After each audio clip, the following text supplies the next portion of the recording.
Morning, a missing San Antonio girl leads police to a sex trafficking suspect, and they say there may be other victims. Now, police found the girl while conducting a sting operation yesterday. She told officers 34-year-old Christopher Jones forced her into prostitution. Officers arrested him at a park near Riverside and Roosevelt.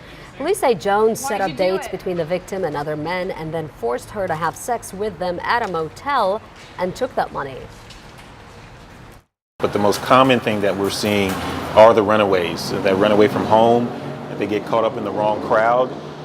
Those predators will promise them all sorts of glamorous things, and before they know it, they're being forced into sex acts, and it's hard for them to find a way out.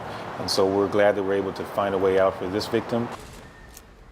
Jones faces charges for trafficking a minor. Now, police say there could be more victims and arrests. If you think you're a victim or know someone who is, you're urged to call the Special Victims Hotline. That number is 210-207-2313.